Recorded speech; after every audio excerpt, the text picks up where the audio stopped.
सत्संग से सोधी आवे, नहीं जीव 84 में जावे। सत्संग से सोधी आवे, नहीं जीव 84 में जावे। अब मेटो द्वेष और राग, हो राग या उम्र बतेरी जाली। अब मेटो द्वेष और राग, हो राग या उम्र बतेरी जाली। पुण्यात्माओं, जो व्यक्ति वेदों से परिचित नहीं और वेदों को आधार मान के श्रद्धालुओं को ज्ञान बांटते हैं, तो उन्होंने भगत समाज के सामने सत्य पेश नहीं किया, असत्य का डंडोरा पीट दिया, असत्य की बुनियादी कर डाली। आर्य समाज के व्यक्ति सभी ये मानते हैं कि महर्षि दयानंद जी वेदों के पूर्ण विद्वान थे, और वो ये भी मानते हैं कि महर्षि दयानंद जी ने वेदों के आधार से सत्यार्थ प्रकाश नामक पुस्तक की रचना की है। और ये भी कहते हैं आर्य समाज और महर्षि दयानंद तथा वेद परमात्मा को निराकार मानते हैं। आर्य समाज और महर्षि दयानंद तो कुछ भी मानते रहो, पर वेदों का नाम लेकर भी क्यों झूठ बोलते हो तुम? वेदों को क्यों बदनाम करते हो? देखिएगा, वेद परमात्मा को साकार बताते हैं, नर आकार बताते हैं, सशरीर बताते हैं। उसका नाम कबीर देव है, कबीर। हम उसको कबीर साहब कहते हैं। महर्षि दयानंद जी और उनके अनुयायी नहीं मानते कि परमात्मा कहीं ऊपर किसी एक स्थान पर विराजमान है, जबकि वेदों में ढेर सारे प्रमाण हैं कि परमात्मा एक स्थान पर ऊपर के लोक में रहता है और वहां से गति करके चल के यहां आता है, अच्छी आत्माओं को मिलता है। अब आपके समक्ष इन्हीं आर्य समाज के प्रवर्तक महर्षि दयानंद सरस्वती जी द्वारा अनुवादित तथा उनके ही अनुयायी आचार्यों द्वारा अनुवादित वो वेद रूबरू करते हैं, जिनमें परमात्मा सशरीर नर आकार मनुष्य सदृश है, राजा के समान देखने में ऊपर के लोक में विराजमान है, वहां से गति करके यहां आता है और अच्छी आत्माओं को मिलता है। देखिएगा, ऋग्वेद ये 9 और 10 मंडल इकट्ठे ही अनुवादित हैं, हिंदी भाषा। ये कौन है इन प्रकाशक और अनुवादक? सार्वदेशिक आर्य प्रतिनिधि सभा, महर्षि दयानंद भवन, रामलीला मैदान, नई दिल्ली। ये इनके फोन और फैक्स नंबर है। आर्य भाषा भाष्य यानी अनुवाद करता। मुद्रक है Prince offset printers, 1510 Pataudi house, Daryaganj, नई दिल्ली। फोन नंबर इतने उनके। इन्हीं का अनुवाद है। एक विशेष आश्चर्य की बात है पुण्यात्माओं, जो वेदों के जानकार कहलाते हैं और परमात्मा को निराकार बताते हैं, उन्हीं के कर कमलों से अनुवादित हैं ये वेद। यहां परमात्मा ने दया करी आप और हम पर, इनकी बुद्धि पर पत्थर डाल दिए इन चंद श्लोकों के अनुवाद ठीक करवा दिए, अन्यथा यदि ये दास अनुवाद करता ऐसा ही करना था। लेकिन ये कहते कि रामपाल को संस्कृत नहीं आती, उसने गुरुओं के पास बैठ कर जो ना वैदिक रीति से ग्रंथों को पढ़ा नहीं, यह भी समस्या हल करवा दी परमपिता ने आपके लिए। इन्हीं इंजीनियरों के द्वारा अनुवाद करवा दिया। अब कहीं चुल्लू भर पानी में डूब कर मर जाएंगे।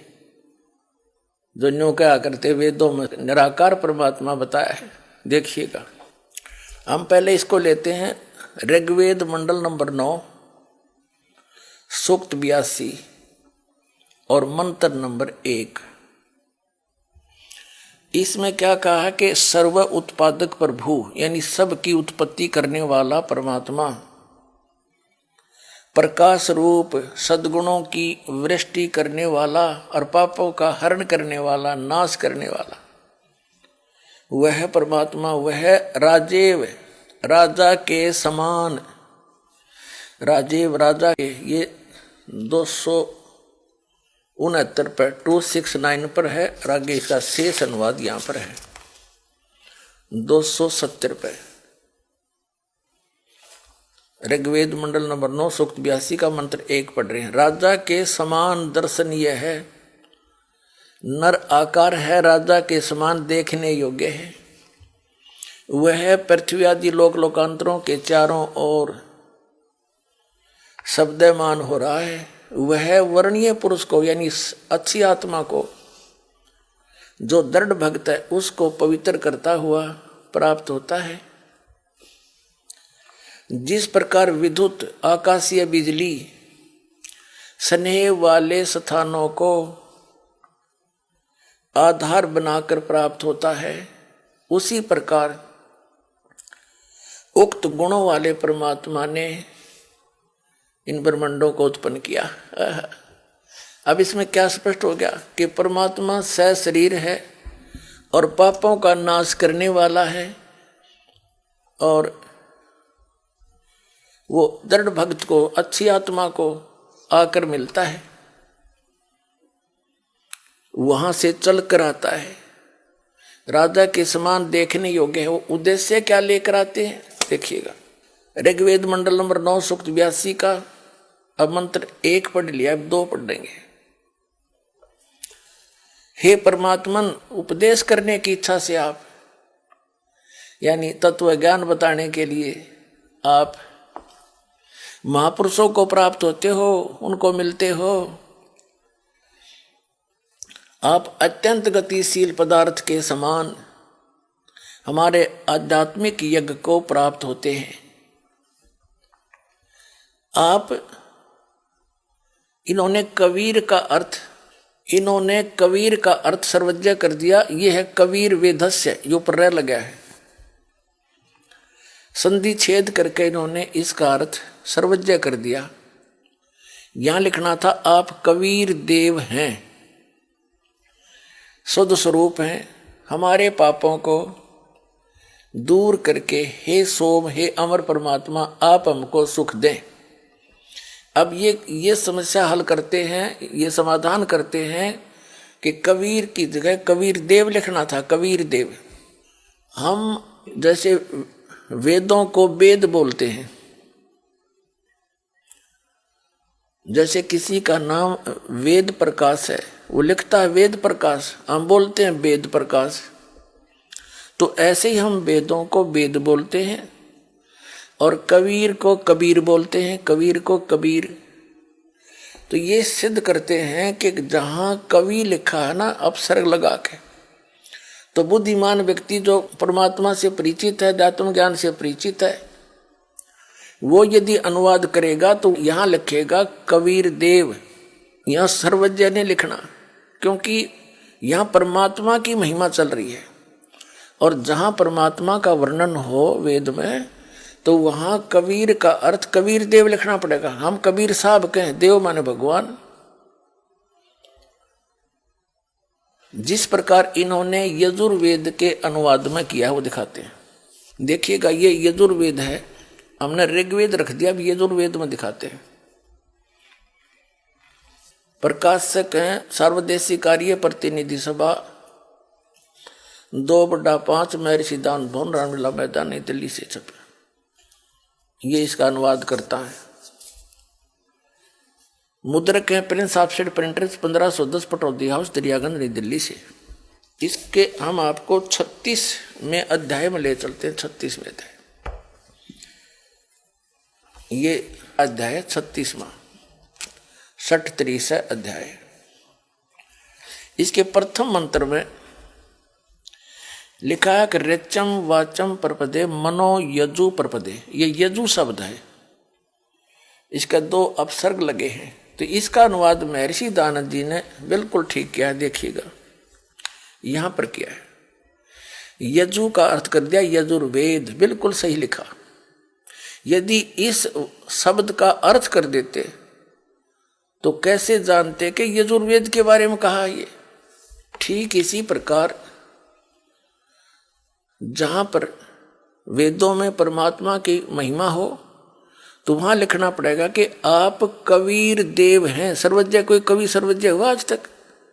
यदि कोई काव्यकार के बारे में कोई प्रकरण हो, प्रसंग हो, तो वहां कवि शब्द अंडरस्टूड है, काव्यकार है। लेकिन परमात्मा की महिमा है वेद में जहां पर, तो वहां कबीर देव लिखना पड़ेगा, उस कबीर का अर्थ। ठीक इसी प्रकार जहां पर कबीर शब्द है ऐसे लिखा हुआ, उसको कबीर देव लिखना चाहिए इन्होंने। हम वै को बै बोलते हैं, हम कवि को कवि बोलते हैं, कबीर।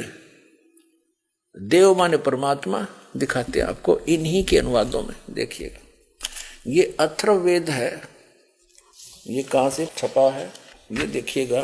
प्रकाशक है पंडिता राकेशा रानी, प्रधान कार्यालय वेद मंदिर महात्मा वेद भिक्षु सेवा आश्रम लेखराम नगर इब्राहिमपुर मुकमेलपुर दिल्ली। ठीक है, इसका चतुर्थ कांड देखेंगे। ये चतुर्थ कांड अनुवाक नंबर 1 और मंत्र नंबर 7 में इन्होंने सभी फैसला कर रखा है। इसमें क्या लिखा है कि संस्कृत में ये अथर्वणम पित्रम देवबंधु बृहस्पतिम नमसा अवगच्छात त्वम विश्वेशाम जनीता यथा स कबीर देव न दबायत सवधावान। इसमें इन्होंने देखो, इन्होंने कबीर का अर्थ कर दिया मेधावी, और सवधावान माने कर दिया अनवास्वम धारण सामर्थ्य वाला। देव माने परमेश्वर, न माने कभी नहीं, दबायत माने ठगता। इसका देव माने परमेश्वर, ये कबीर देव, कबीर परमेश्वर लिख देते, कबीर देव लिख दे। ये देखो, हम इनकी व्याकरण को भी डिस्टर्ब करना नहीं चाहते, ये व्याकरण के ठेकेदार बन रहे हैं। इसको लिख दें कबीर देव सीधा, बस। देव माने परमेश्वर, ये खुद अनुवादित कर रहे हैं, और कबीर माने कबीर। हम कबीर देव कहने लगे, कबीर परमेश्वर। वेद में जहां कबीर लिखा है, जैसे यजुर लिखा है, यजुहु यजुर कवि ही कबीर, तो वो कबीर देव लिख दे जहां परमात्मा की महिमा चल रही हो। और जहां किसी काव्यकार का वर्णन है वहां कवि का अर्थ अपने आप ही बदल जाता है। तो यहां परमात्मा की महिमा है वेदों में। अब हम फिर लेते हैं ऋग्वेद, यजुर्वेद रख दिया, अब ऋग्वेद। ये है वही ऋग्वेद, अनुवादकर्ता और ये मुद्रक ये है। अब हम इसके ऋग्वेद मंडल नंबर 9 सूक्त नंबर 82 और मंत्र नंबर 1 को तो हम पढ़ चुके हैं, फिर पढ़ लेते हैं एक बार। 82 का मंत्र नंबर 1, इसमें कि ये सर्व उत्पादक प्रभु प्रकाश रूप सद्गुणों की वृष्टि करने वाला, पापों का हरण करने वाला, पाप नाश करने वाला, राजे राजा के समान। ये 269 रुपये राजा के और 270 रुपये के समान दर्शनीय है। और वह पृथ्वी आदि लोक लोकांतरों के चारों ओर शब्दमान हो रहा है। वह वर्णीय पुरुष को, श्रेष्ठ पुरुष को, भक्त को, जो दृढ़ भक्त है उसको पवित्र करता हुआ प्राप्त होता है। जिस प्रकार विद्युत स्नेह वाले स्थानों को आधार बनाकर विद्युत माने आकाशीय बिजली प्राप्त होता है।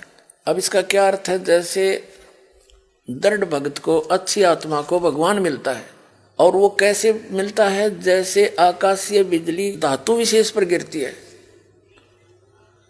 जैसे पहले कांसी धातु के थाली और बेले हुआ करते, कांसी,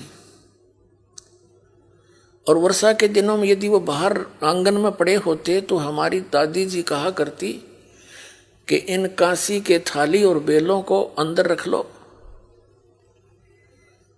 आकाशीय बिजली अमूमन कांसी धातु पर गिरती है क्योंकि उसका उससे एक विशेष अट्रैक्शन होता है। ऐसे ही परमात्मा ऊपर के लोक में रहता, सतलोक में, जो लोक के तीसरे पृष्ठ पर विराजमान है, और वहां से गति करके आता है। उन अच्छी आत्माओं को, दृढ़ भक्तों को मिलता है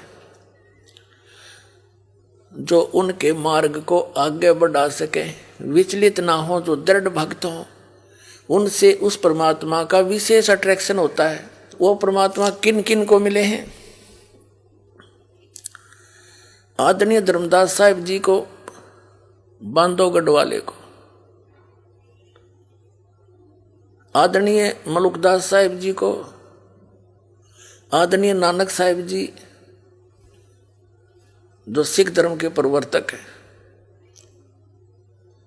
आदरणीय दादू साहिब जी को, आदरणीय गरीबदास साहिब जी गांव छुड़ानी जिला झज्जर वाले को, आदरणीय घीसा दास साहिब जी गांव खेखड़ा जिला मेरठ उत्तर प्रदेश वाले को, और आदरणीय महर्षि रामानंद जी को। तो इन महापुरुषों के बारे में दास को जानकारी है, जिन दृढ़ भक्तों को परमात्मा आकर मिले। तो उन महापुरुषों ने परमात्मा को जाना और सचखंड लेकर गए भगवान जहाँ वो रहते हैं सतलोक में, और वहाँ से वापस छोड़ा। फिर उन्होंने आंखों देखा हाल अपनी अमृतवाणी में वर्णन कर रखा है, और वो भी यही बताते हैं जो वेद बताते हैं। क्योंकि परमेश्वर कबीर जी जब ये लीला करने वो आते हैं, अच्छे भक्तों को मिलते हैं, तो उन्होंने स्वयं आकर बताया था कि वेद मेरा भेद है, मैं ना मिलूं वेदन के माही, और जौन वेद से मैं मिलूं वो वेद जानते नहीं। ये चारों वेद कबीर परमेश्वर जी कहते हैं मेरी ही महिमा का गुणगान करते हैं। लेकिन इन वेदों में मुझे पाने की, सतलोक में स्थायी स्थान पाने की वो विधि नहीं है। वो अन्य वेद है जो सूक्ष्म वेद, जो सच्चिदानंद घन ब्रह्म की वाणी में स्वयं परमात्मा आकर बताते हैं। उस वेद में, उस ज्ञान में, उस सूक्ष्म वेद में लिखा है, उसके बारे में इन वेदों में वर्णन नहीं। इसलिए जौन वेद से मैं मिलूं ये वेद जानते ना। तो अब कबीर परमेश्वर जी की महिमा परिपूर्ण है। वेद भी बताते हैं वो परमात्मा सतलोक में रहता है, वहां से गति करके आता है। और ये लीला परमेश्वर ने की हुई, कबीर परमेश्वर जी ने, जिसको धानक जुलाहा कहा करते, जो 600 वर्ष पहले सहश्री राय थे, कमल के फूल पर एक शिव स्वरूप धारण करके विराजमान हुए थे। और उसके बाद नीरुनिमा नाम के एक निसंतान दंपति थे, वो उनको उठा ले गए। वहाँ उनकी परवरिश की लीला हुई। धीरे धीरे छोटी सी उम्र में बड़े होते ही 5 वर्ष की आयु में बड़े बड़े विद्वानों के छक्के छुड़ा दिए थे परमात्मा ने। इस तत्व ज्ञान के आधार से, लेकिन उन नकमी आत्माओं ने, ऋषियों, महर्षियों, मंडलेश्वरों ने, अज्ञानियों ने, आचार्यों और शंकराचार्यों और उन नकली ब्राह्मणों ने परमात्मा के उस ज्ञान को ऊपर नहीं आने दिया। आज इस दास को भेजा है। ऐसे समय में परमात्मा ने सबसे पहले आपको शिक्षित किया, सदग्रंथों से दास को परिचित किया, और ये ऐसे इंस्ट्रूमेंट बनवा दिए, आप घर बैठे देख सकते हो सच्चाई को, या रजा करी भगवान ने आपके ऊपर। तो प्रसंग चल रहा है, परमात्मा वेदों में सशरीर है, मनुष्य दृश्य है, और वो राजा के समान देखने योग्य है, एक स्थान पर रहता है, वो भी प्रमाण करते हैं। वो किस उद्देश्य से आता, वहां से गति करके देखिए। ऋग्वेद मंडल नंबर 9 सूक्त 82 मंत्र 1 पढ़ लिया आपने, अब दूसरा पढ़ देंगे। हे परमात्मन, उपदेश करने की इच्छा से, यानी ज्ञान देने की इच्छा से आप महापुरुषों को प्राप्त होते हो। आप अत्यंत गतिशील पदार्थ के समान हमारे अध्यात्म यज्ञ को प्राप्त होते हैं। आप, इन्होंने ये सर्वज्ञ कर दिया, यहाँ लिखना आप कबीर देव हैं, हम उसको कबीर साहब कहते हैं, कबीर भगवान, अल्लाहू अकबर शुद्ध स्वरूप हैं। हमारे पापों को दूर करके ही सोम आप हमको सुख दें। प्रेम भाव को उत्पन्न करते हुए पवित्रता को उत्पन्न करें। ठीक है, अब हम आपको दिखाते हैं ऋग्वेद मंडल नंबर 9 सूक्त 86 का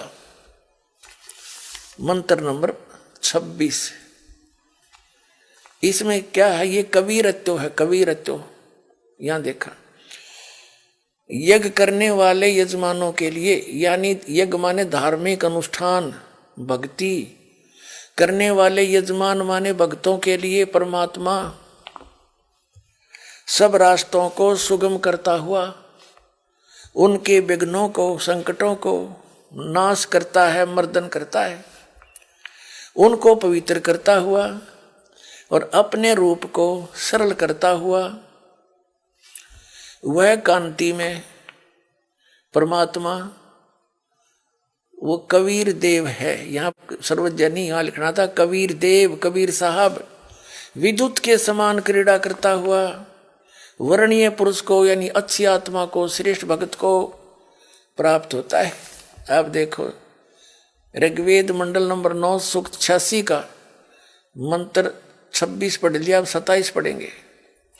इतना सा पढ़ेंगे, जो परमात्मा ध्रुवलोक के तीसरे पृष्ठ पर विराजमान है, ओए होए, एक स्थान पर रहता है। जो परमात्मा ध्रुवलोक के तीसरे पृष्ठ पर विराजमान है, वहां बैठा है।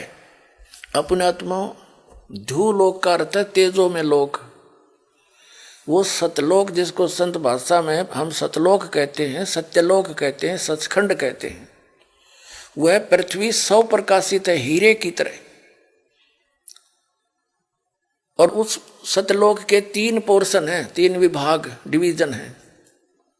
तो उसके तीसरे विभाग में सबसे ऊपर वाले स्थान पर परमात्मा विराजमान है, गुम्बज के अंदर, सिंहासन के ऊपर राजा की तरह। सिर पे मुकुट है, ऊपर सफेद छत्र है। अपने आत्मा महर्षि दयानंद क्या कहते हैं, क्या मानते हैं कि परमात्मा एक स्थान पर नहीं है। अब थोड़ा सा उसका प्रकरण दिखाते हैं सत्यार प्रकार से, फिर आगे चलेंगे। पहले महर्षि दयानंद द्वारा प्रकाशित उनका अनुभव सारे जीवन में, उन्होंने जैसा वेदों को जाना और जैसा सारे जीवन में अनुभव करके उसने अध्यात्म मार्ग को समझा, वो सारा का सारा अपना अनुभव सत्यार्थ प्रकाश नामक पुस्तक में लिख गए। तो इस सत्यार्थ प्रकाश को चाहे महर्षि दयानंद समझो, उनका अनुभव है, तो वही समझो। उन्होंने अपना सारा जो भी अंदर संग्रह था वो सारा लिख दिया। अब देखो महर्षि दयानंद जी क्या बताते हैं परमात्मा के विषय में। ये है सत्यार्थ प्रकाश। अब देखो महर्षि दयानंद के इस पोज ने देख के, ओहो, आदमी कट के मर जा, अगले वे महात्मा के इसने तो कमाल कर रखा होगा, भगवान से सीधा कनेक्शन कर रखा होगा। अब देखना फिर इसके अनुभव से पता चलेगा। ये है अथ सत्यार्थ प्रकाश है। अब देखो इसमें क्या लिखा है कि वेद आदि विविध, यानी वेद आदि भिन्न भिन्न सदशास्त्र प्रमाणई, सद ग्रंथों से प्रमाण लेकर इसकी रचना की है। किसने? श्रीमत परमहंस परिव्राजकाचार्य महर्षि दयानंद सरस्वती स्वामी भी रचित है। इसके आगे और पाछे कितनी उपमा ला रखी है। ये प्रकाशक हैं वैदिक यति मंडल, दानंद मठ, दीनानगर, पंजाब से। और ये वही प्रकाशक हैं, वही। और ये है मुद्रक हैं आर्य प्रिंटिंग प्रेस, दानंद मठ गोहाना मार्ग, रोहतक। ठीक है। अब इसके 153 पृष्ठ पर दिखाते हैं आपको। सप्तम समोल्लास सत्यार्थ प्रकाश 153 पृष्ठ इस प्रकाशन के।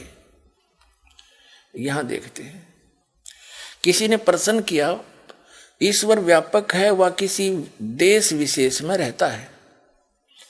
उत्तर महर्षि दयानंद का व्यापक है, क्योंकि जो एक देश में रहता तो सर्व अंतर्यामी, सर्वज, सर्वनियंता, सबका सृष्टा, सबका धर्ता और प्रलय करता नहीं हो सकता। आपत देश में कर्ता की क्रिया का अभाव है। अब ये स्पष्ट कर दिया महर्षि दयानंद ने कि परमात्मा एक देश में नहीं रहता, एक देश में रहकर वो सारी सृष्टि न रचा क्यों करे। ये तो एक जड़मती व्यक्ति के विचार होते हैं। परमात्मा के वचन में इतनी शक्ति, एक शब्द में सब कुछ रच दे वो। फिर भगवान मारे जैसा हो गया तो फिर परमात्मा क्या है। और दिखाते हैं कि महर्षि दयानंद ने इसी सत्यार्थ प्रकाश में इसी बात पर कटाक्ष किया है मुसलमान धर्म के ऊपर कि तुम्हारा खुदा क्या मनुष्य की तरह है जो एक स्थान पर रहता है, तो एक स्थान पर रहने वाला भगवान नहीं हो सकता। देखिए, ये है सत्यार्थ प्रकाश चतुर्दश समोल्लास, 14वें समोल्लास में 480 पे 480 पृष्ठ है। इसमें निश्चय ही परवरदिगार तुम्हारा अल्लाह है, जिसने पैदा किया आसमानों और पृथ्वी के बीच 6 दिन के, फिर करार पकड़ा, अर्श के तदबीर करता है काम की। अब ये कुरान शरीफ है, कुरान शरीफ की कोई आयत का अनुवाद है। महर्षि दयानंद ने इसके ऊपर कटाक्ष किया है, मिथ्या आलोचना की है ज्ञानता से। क्या कहा है? ये सिद्ध करता है कि ये लिखा है कि तो जो हो मेरे हुक्म से और हो गया। जब कुरान में ऐसा लिखा है फिर 6 दिन कभी नहीं लग सकते, इससे 6 दिन लगना झूठ है। जो वह व्यापक होता तो ऊपर अर्श के क्यों ठहरता, और जब तदबीर करता है काम की तो ठीक तुम्हारा खुदा मनुष्य के समान है। महर्षि दयानंद नहीं मानते खुदा परमात्मा मनुष्य के समान है, यह कटाक्ष कर रहा है। क्योंकि जो सर्वज्ञ है वह बैठा बैठा तदबीर क्या करेगा। इससे विदित है कि ईश्वर को न जानने वाले जंगली लोगों ने यह पुस्तक बनाया होगा। अब महर्षि दयानंद की देख कितनी बेहुदे ढंग से इसने कैसे आलोचना की है। और ये क्या कहना चाह रहा है कि तुम कह रहे हो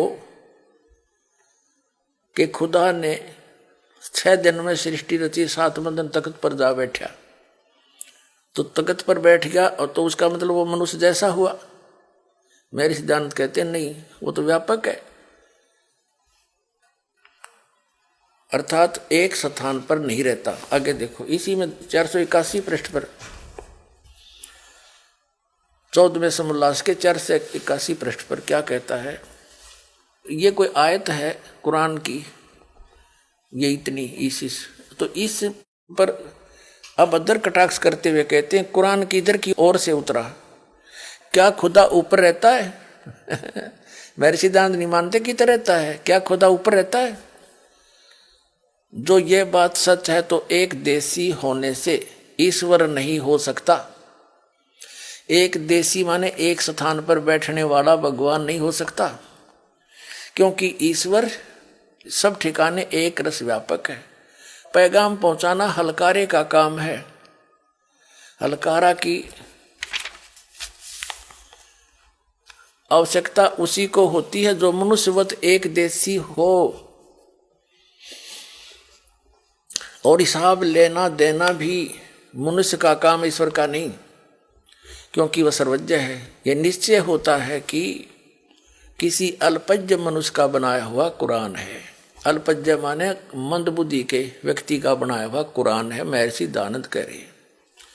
अब इसमें क्या स्पष्ट कर दिया स्वामी जी ने, महर्षि दयानंद जी ने, कि ये नहीं मानते परमात्मा मनुष्य जैसा है, ये नहीं मानते कहीं एक ठिकाने रहता है, और आप जी को अभी वेदों में प्रमाण करते हैं कि वो एक स्थान पर रहता है, भूलोक के तीसरे स्थान पे, वहां से गति करके आता है, अच्छी आत्माओं को मिलता है, और परमात्मा मनुष्य दृश्य है, मनुष्यवत। अभी आपने सुने जगत गुरु तत्वदर्शी संत रामपाल जी महाराज के विचार, और आइए अब जानते हैं आर्य समाज प्रमुख के विचार। बंदी छोड़ भक्ति मुक्ति आश्रम बरवाला, जिला हिसार, हरियाणा के संचालक संत रामपाल दास की समस्या यह है कि वे शास्त्रीय परंपरा के व्यक्ति नहीं रहे। इसी कारण उनको शास्त्रीय नियमों की जानकारी नहीं है।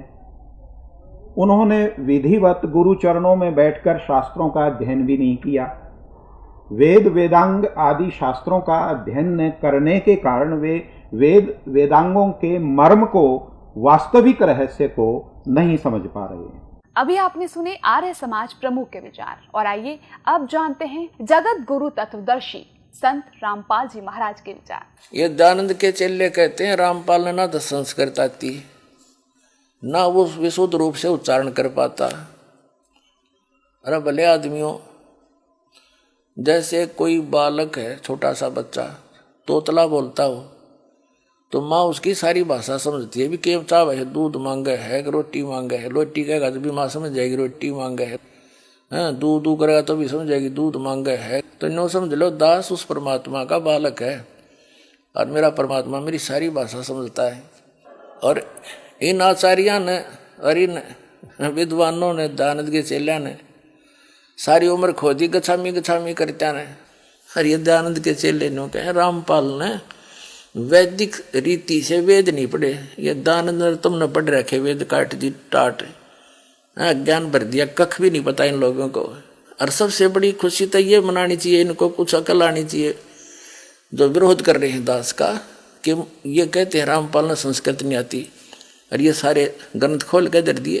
तो यही दिमाग से काम ले लो, हु इज रामपाल, ये दास उस परमात्मा का।